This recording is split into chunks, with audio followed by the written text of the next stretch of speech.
Hello there, guys and girls. Hope you're enjoying your snow day. This is going to be the notes for the chapter on solutions, which is chapter 15 in your textbook. Yes, you have a textbook. And the notes follow along pretty closely with it. Before we get started, let me explain to you how this is going to work. When I go to a new page, I'll pause it for my sake, fill out anything that's missing, and then play and explain to you how I got to those values. Here, this is not actually in your notes. This is just, what do I need to know before I even start solutions? Also, these are things you should have already learned. For instance, this first example is about how much would I need to weigh out to have 0.5 moles of sodium hydroxide. So we're looking for the mass of sodium hydroxide. This is something we did way back in October and have used time and time again, and you still need to know it. So what did I do? I wrote down the molar mass of sodium hydroxide here. Here it is, the molar mass. I wrote down the given, how many moles of sodium hydroxide I have. Then I figured out the molar mass. I went to the periodic table. I found sodium, I found oxygen, I found hydrogen. There's one of each, so I added them together. And this represents 1 mole of sodium hydroxide.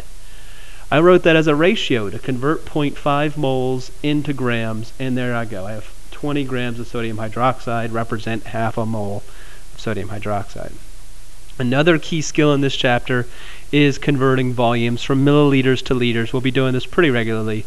So I've got this one set up, 250 milliliters. 1 liter is 1,000 milliliters.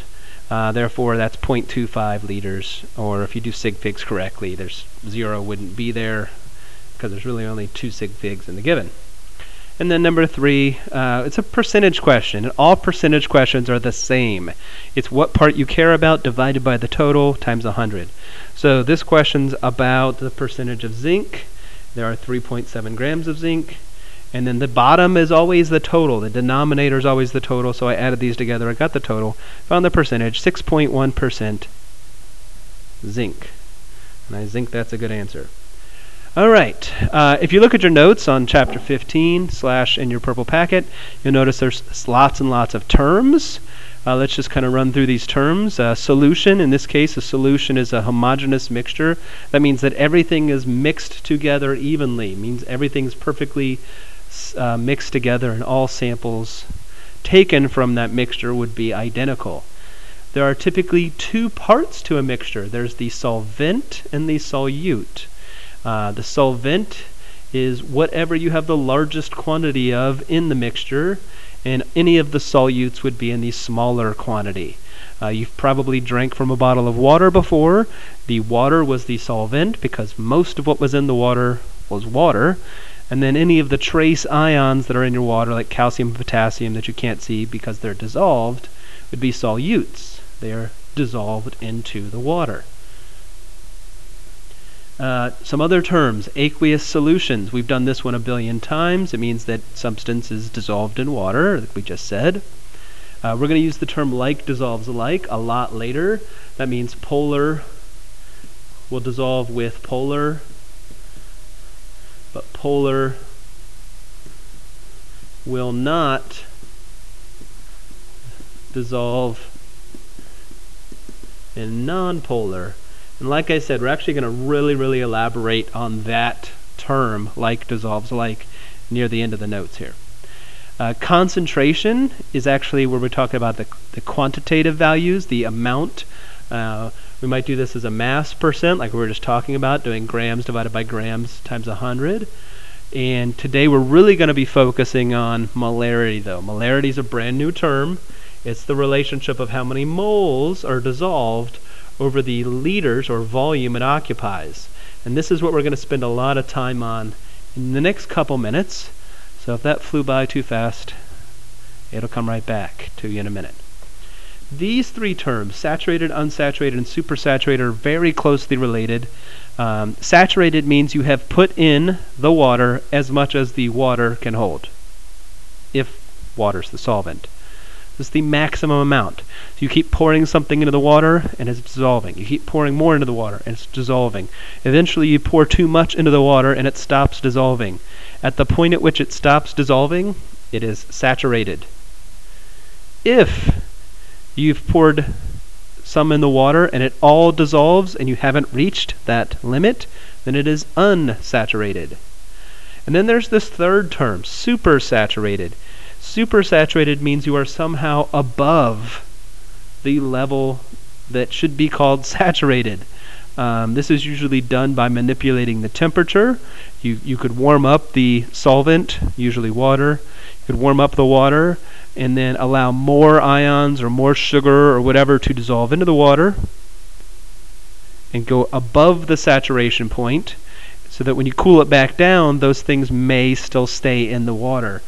And if they do stay in the water at the normal temperature, you would say it's supersaturated. It's above the saturated temperature. Saturation is temperature dependent, and we're going to talk about that also later.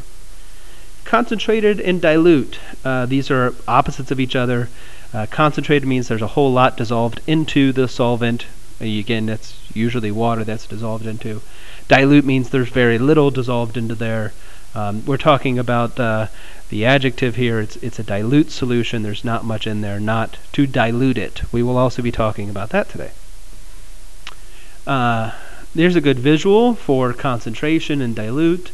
Both of these have the exact same number of particles in the beaker, but one is much less concentrated. It's obviously this one is much less concentrated, this one's much more concentrated.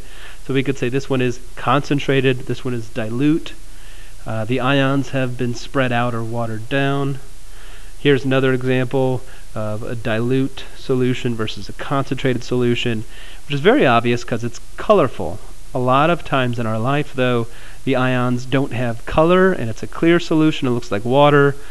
So we need to understand the math behind this. We need to be able to look at numbers and say to ourselves, there's a lot dissolved in that, or there's not a lot dissolved in that. One of the ways we do the math is with mass percent. Mass percent is just a standard percentage in terms of the things that were dissolved together. In this example, we have a gram of ethanol. This is ethanol, C2H5OH. It's being dissolved into 100 grams of water. So in order to do the calculations, we would take 1 gram of water, because that's what we're looking at, compare it to 101 grams of the entire solution. The mass on the bottom always has to represent everything. So this is 101. It's the 100 grams of water plus the 1 gram of ethanol. Percentage is only 0.99%. Mass percent's good. It's commonly used in a lot of areas. If you look at bottles of alcohol, bottles of hydrogen peroxide, almost on the back of any container, like a soap container, it might tell you what the percentage was. And when they do percentages, they're doing it by mass. All right, if they do percentages, they're doing it by mass. They wouldn't be converting those to moles. It's not called a mole percent. It's actually called something completely different that we're not teaching. It's called a mole fraction. That's not in this unit. So mass percent is just a comparison of the one thing divided by the total. We will spend most of our time in this chapter when we're doing math talking about molarity. Molarity is the comparison of how many moles are dissolved in versus the volume it occupies. There are a couple of video links buried in here to different websites. I'm going to post this as a PDF. If you want to watch the video links, those links are live in the PDF, so you could watch them. I'm not going to do the video links in this video. That wouldn't make any sense. You can watch them on your own. This equation is not given in the notes. Feel free to write it down. It's very useful. It is basically the same as what you see over here. We have molarity, that's the capital M, moles, remember that's in, and liters is volume. This always does have to be liters, though. Make sure you always do it per liter. Molarity is really just a ratio of how many moles did you dissolve into that thing. A lot of people approach it from an equation-based formula, such as in this example here. They might look at this and say, he's got 11.5 grams of sodium hydroxide. I could convert this into moles. You could say 11.5 grams of sodium hydroxide. 1 mole of sodium hydroxide is 40 grams according to the molar masses on the periodic table.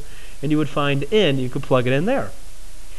And then how much is being dissolved into? Oh, that's the volume it's being dissolved into. So I have the volume, I have the moles, and you calculate the molarity. An experienced chemist would look at your answer and they would have a concept of what that value meant, how much is dissolved in the water. Because once it's dissolved and it's all evenly mixed, you could take a couple of different samples out of this 1.5 liter, and the ratio of moles to volume should be consistent. Even though it's a small sample of that volume, the ratio of moles to volume would be consistent. I prefer to do a lot of this using dimensional analysis instead of the equation base, so that's what's hiding behind the big yellow box. The mass of 11.5 grams is written down.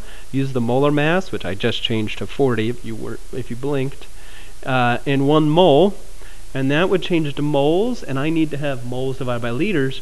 So this is kind of different. I've typed my moles here, and then in the final step I have liters. So this is moles divided by liters, and they don't cancel out, so the answer has moles divided by liters, which is the unit for molarity. So we have a 0.192 molar solution, or the molarity of that solution is 0.192. So there's our new big idea. Molarity is how many moles are dissolved into that volume.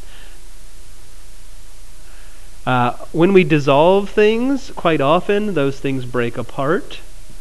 This is kind of an odd idea for a lot of people. Like if you have a compound, let's just say salt, sodium chloride, when you drop it into water, these sodium ions and the chlorine ions get swamped by water molecules and surrounded, and they get separated. So all the positive ions get pulled away from the negative ions. And then afterwards, these positive ions are aqueous, and that means surrounded by water. And the chlorine ions are aqueous. They're also surrounded by water. And so as this compound breaks apart, the pieces fall apart. Well, these two examples, this has 1 iron and 3 chlorines. So as it dissolves, unlike the salt, there's 1 Na, 1 Cl. There's going to be 1 iron and 3 chlorines. The amount of chlorine will actually be 3 times the amount of iron once it dissolves and breaks apart. So this FeCl3 is going to break apart into an iron ion, and then there's going to be 3 chlorine ions that are separated from each other, but no one would ever write it as 3 separate chlorine ions. So what we typically do is we just put a 3 in front, because these 3 chlorines aren't really attached to each other. They're all floating around in the water separately.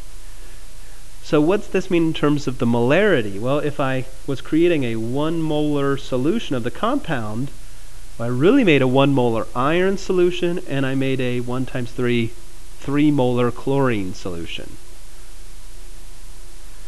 Same thing's going on up here. I have a cobalt ion and a nitrate ion.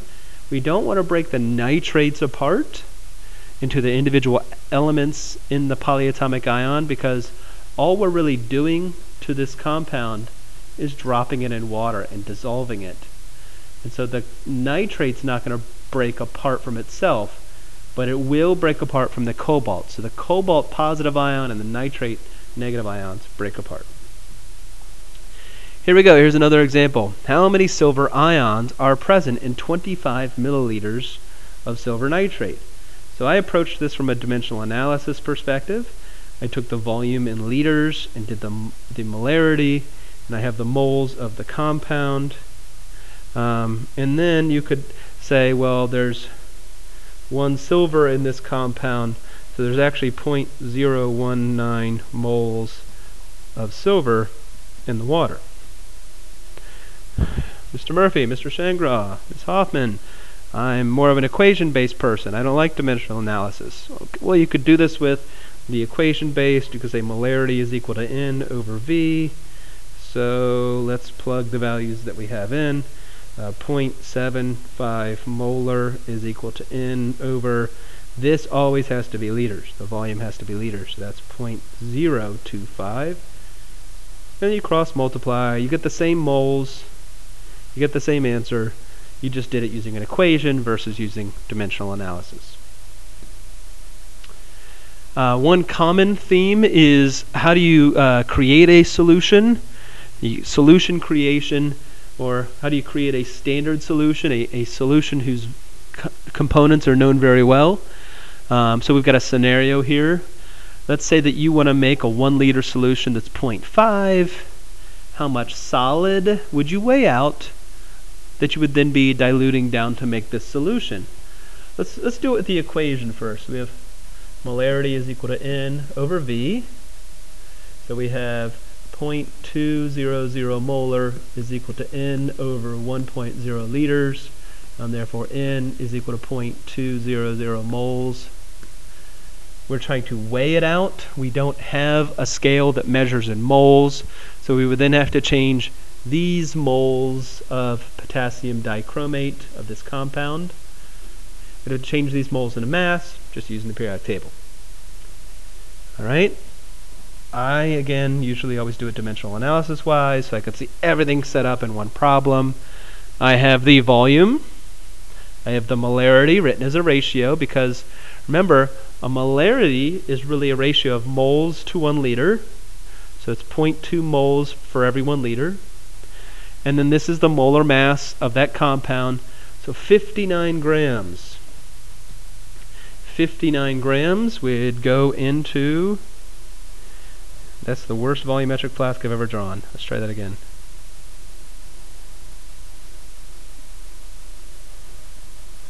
There we go. A volumetric flask has one line on it. Maybe this is a 1 liter volumetric flask. We would put these 59 grams down into the volumetric flask, and then we would fill it with water. That 59 grams of solid would dissolve, and after it's completely dissolved, the 59 grams dissolved into a 1 liter bottle would have a 0.2 molar standard solution. So now this would be a 0.2 molar solution in our flask. And if someone took a sample of that, every sample would have a ratio of 0.2 moles for every 1 liter. So if you took half of the bottle out, you would still have that ratio of 0.2 moles to 1 liter. That's the ratio you've just created. I'm actually going to change this to say 6 to an 8. Because people don't buy 16 molar, they buy 18 molar. This is a very simple equation. It's called the dilution equation. Here's the way it works. Let's write our standard equation down. M is equal to N over V.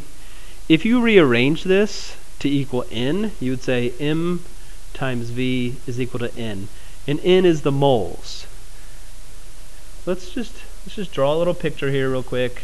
You've got couple of particles, let's say 6 particles floating around in a beaker, and then you double the size of the beaker and the amount of water in there, but the number of particles are the same. There's still 6 particles, so the quantity of particles is the same. The moles are the same. But the volume has just doubled, so the molarity has dropped. The concentration has dropped. Remember, molarity is how close together the particles are, how concentrated they are. So, how does this work? I have the starting molarity and volume, and the new molarity and the new volume. They both have the same number of moles. It's just that the volume has been increased or decreased, and therefore the molarity has changed. Here's a very common example that enters into our lives here at Potomac Falls as teachers. We buy 18 molar sulfuric acid, but we are never passing that out to you. It's too dangerous. So what we might do is we do this math ahead of time. We're like, well, I only want to give the students 0.1 molar sulfuric acid, and I'm going to create 500 milliliters of that solution. But back in the prep room, man, I've got this 18 molar stuff. What volume do I need to start with that I'm then going to dilute down to this much larger volume when I add the water? So here's our setup. Let me pause for a second while I do some math. So there we go. The volume of the incredibly concentrated 18 molar acid, I only need 2.8 milliliters. And what do you do when you dilute something down? You add lots of water. You're going from a volume of 2.8, imagine this is much smaller up here, this is really tiny, to 500. Now it's gigantic. And the concentration is going from 18 moles per liter to 0.1 because it's really being diluted down. The difference between this volume and that volume is all of the water that is added into it to dilute it. So we just did some simple subtraction. That's the volume of water. It's not really the volume of water. I'm going to change these to approximation values because when you dissolve things, the volume doesn't always work out perfectly. Sometimes you need more or less water, but it would be about 497 milliliters, the difference between those two volumes. A little safety note in case you ever have to dilute acid. You always put in, we'll color code this, put in most of your water, the acid, and then the rest of your water, and then stir. And that'll mix it together. You always want to put in most of the water first because lots of heat can be given off, and we don't want our water boiling with acid in it. So we put most of the water in first, then a tiny amount of acid on top, and then the last of the water. The math is easy. It's inverse proportion, kind of like Boyle's law, but it has nothing to do with gas laws. It's about the concentration being changed as the volume is increased or decreased. Here's another example, the same idea. I'm just going to throw the answers up. So here we go. The volume of stock solution that's needed, the volume of the strong acetic acid is only 28.5. So now we're leaving the math behind. Some of you just got excited about that. And we're moving on to some graphs, discussions about temperature's impact on solubility, pressure's impact on solubility, and how changing those can impact how much of a solid or gas you can get to dissolve into there. Let's take a look. You have this graph in your notes. This graph is a very common graph that it's just, well, let's explain what it is. These lines that are flying left and right all over this graph, these lines are saturation lines. What that means is each line represents the maximum, the saturated, the maximum amount you can get to dissolve into a sample of water. For this graph, they've said 100 grams of water. So you just imagine that you have 100 grams of water and you're slowly adding a compound. Let's do this one here. You're slowly adding sodium nitrate to the water. You know, and you're stirring, and you add some more, and you stir, and you add some more, and you stir. Eventually, some of that solid is not going to dissolve, and you've reached the saturation point. All right? Well, that point varies drastically as the temperature is changed. And so someone who is no one listening to this video had to go through and say, okay, what if it's at 20 degrees? What if it's at 30 degrees? What if it's at 40 degrees? And they slowly added the salt, and they saw what point it would stop being dissolved, and they recorded it. They did that over and over and over again, and they made a graph that you're looking at today. So let's just do two quick examples of this one. Let's say you're at the room temperature of a class, which is about 25, about here on the graph. And again, you're doing sodium nitrate. You keep adding sodium nitrate. You keep adding sodium nitrate. You keep adding sodium nitrate until it's dissolving, still dissolving, still dissolving, still dissolving. Eventually you hit here, and some of it finally starts to pile up at the bottom. How much would that be? That would be, what's that look like? I don't know, 90, 91 grams. So at 25 degrees Celsius, you can dissolve about 91 grams of sodium nitrate into 100 grams of water. That's 100 grams of water, so if you did 200 grams of water, twice the water, you could get twice the sodium nitrate. It would still be the same ratio of sodium nitrate to water. If you change the temperature, though, things change.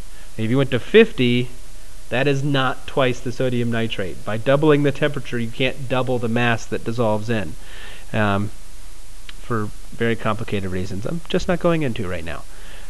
Let's read the graph again. Let's say that your teacher says, hey, I want you to dissolve 120 grams of sodium nitrate. What do you need to do to get to at least 120? Well, 120 hits the saturation line here. You can throw down here. It looks like you need to be at least 56, 57. I'm not sure. I'm just guesstimating there. It's got to be greater than about 57 degrees Celsius to get 120. Yeah, I did that right. To get 120 grams dissolved into your water at this point. Each line is different, each compound's different. The reason they're different is they interact with water differently. They're attracted more or less to water. Some of them, as the temperature increases, their attraction to water increases. But a few, the attraction decreases. And here's one. I want to talk about this one. It relates to this idea. As the temperature increases, things may turn into a gas, or there might already be gases in there, like oxygen and nitrogen are typically in water, free as O2 and N2. And those gases become less soluble. And so as the temperature for NH3 increases, it bubbles out. And you have less and less ammonia in your water as you heat it. Okay. I cannot explain this cerium sulfate one at all. That one's really weird. First of all, it's not very soluble, and you heat it up, it becomes even less soluble. That's weird.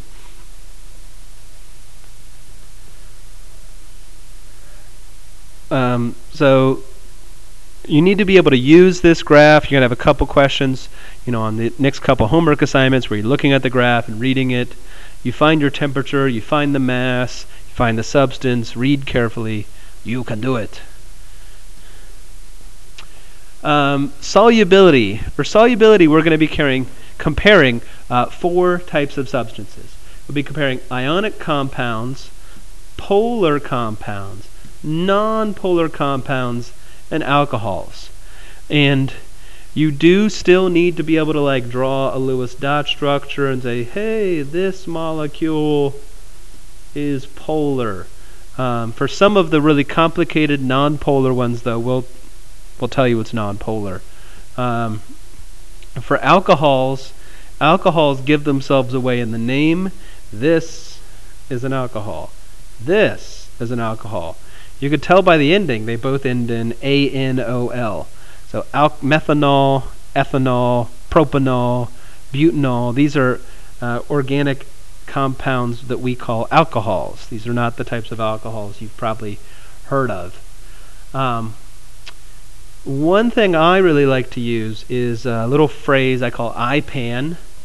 I-P-A-N. And the way IPAN works is it helps us figure out what compounds will dissolve in what other compounds. And the way you use it is, this stands for ionic, polar, alcohols, non-polar. That's what it stands for. Ionic, polar, alcohols, non-polar. The way you use it is if the substances you're comparing are touching each other on this list, then they will dissolve. So let's say you have sodium chloride and water. Now you already know the answer to this one. Will they dissolve? Yeah, salt dissolves in water. But let's use IPAN. Sodium chloride, that's an ionic compound. Water, that's polar. Ionic is touching polar, so therefore they should be able to dissolve in each other. This is just an approximation. It doesn't always work. There's plenty of exceptions. But when you get into real deep chemistry, you're going to run into thousands and thousands of exceptions. Here in high school level chemistry, we're just kind of looking at the general idea. So let's do another one. Let's say that you had an alcohol. Let's say you were doing methanol. Okay, you got methanol. Will methanol and water dissolve into each other? Okay, here's my alcohol, water's Polar, yes, they should. What about methanol and salt? Okay, methanol's an alcohol, salt's ionic. They're not touching. No, they won't dissolve. Salt and alcohols don't work well together. Water and alcohols, they do work well together. And like I said, this is just a general rule. It turns out that you can get trace amounts of some salts to dissolve in methanol, but man, it doesn't work like it does with water. You can get a lot of salt to dissolve in water. You can only get a tiny amount to dissolve in most alcohols. IPAN, again, how you use it, if the substance is touching the other substance, they should be able to dissolve. And then the final concept there with the IPAN is if you have two things that are the same, like you've CH4, which is nonpolar, and let's say beryllium hydride, BEH, these are both nonpolar. They're both nonpolar, be able to dissolve in each other. They might be able to dissolve in alcohols because nonpolar and alcohols are close neighbors. But the nonpolar and polar, no. Nonpolar and ionic, absolutely not. So these guys would not dissolve the salt at all. These two would not dissolve the water at all. These two might dissolve in methanol pretty well because nonpolar and alcohol is right next to each other. So IPAN works pretty well in the real world. On paper, we're going to pretend it works perfectly, that ionics always dissolve with polar. But that's really because we're not going to get into every single exception that exists. You have a chart that looks like this in your book. This one doesn't quite match it. You need to go through and kind of go polar, nonpolar, alcohol, ionic, polar, nonpolar, alcohol, ionic. And then think about whether or not a solution will form, yes or no. And then the last thing we have here, this is the last, yep, actually appears twice. The last thing we have here is what's called colligative properties. And a colligative property is really about when you make a solution, a lot of the standard things you know can be altered. So like the boiling point of water, supposed to be 100. The freezing point of water, supposed to be 0. But when you mix stuff into it, those values get changed a little bit because the water is interacting with whatever's dissolved in it. So what happens to the boiling point? When you make a solution, the boiling point goes up. This is why we add salt to water. When you add salt to water, when you're boiling water, the boiling point can go up a degree or two. If you added just an obscene amount of salt, it might go up 4 or 5, 6, 10 degrees. But you probably only add a pinch or two of salt to the water when you're boiling it at home. But it does allow the boiling point to go up a little bit. Melting point depression.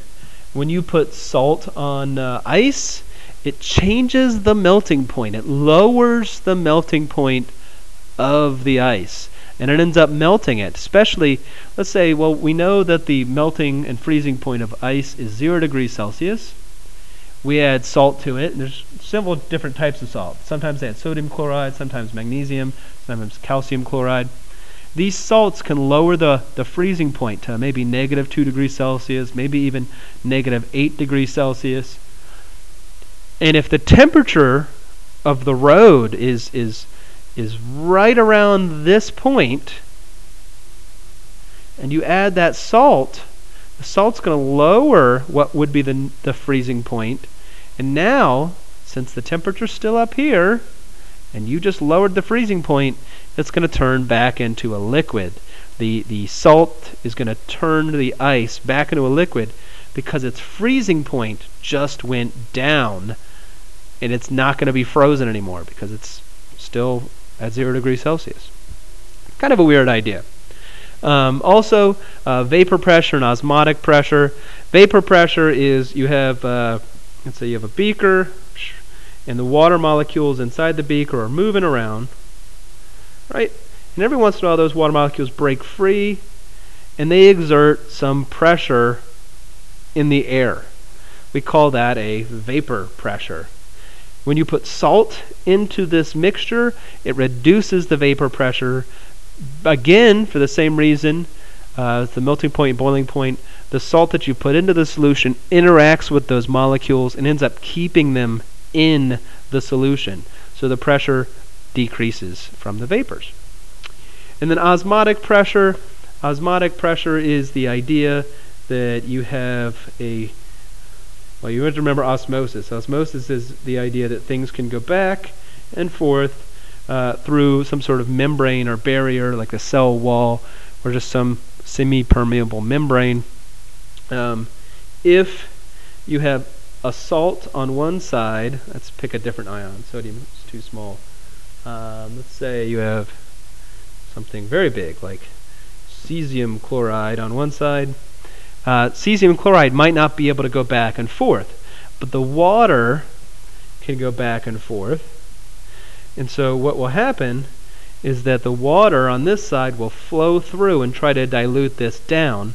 And it'll build up a lot of pressure on this side of the container because there'll be so much water going through. In fact, if you do this in a U-tube, no, not that, of a U-tube, kind of like a manometer, you have the separation here, and this side has the cesium chloride, and this side just has water. The water level will go down on one side and up on the other because the water truly will flow through that semi-permeable membrane as it tries to dilute it down. And then you get this weird pressure difference. It's a very odd phenomenon. Often people use osmosis to clean the water, but the way they do that is instead you remove, try to erase here, if you remove all of the water from this side, but you still have, just connect my YouTube, if all the water's gone on this side, some of the water is going to come back through, and then this side would be pure water, and this side gets gunked up with whatever is dissolved into it. So, there you go. Here's a blank page. You have a homework. It's worksheet 1 in your purple packet. The first half of the note of worksheet 1 focuses largely on the math. You want to use your equation M. That's not a good color to use. Ew, blue and orange together. That's not good either. M is equal to N over V. Molarity is equal to moles over volume. That's the primary math concept we're working with over and over and over again. Then on the back, you have plenty of problems where you're thinking about, how much is dissolved, is this going to soluble, is it insoluble? I strongly suggest you go back through your notes when you're doing your homework, maybe even watch this video again. Thanks, enjoy your weekend, and goodbye.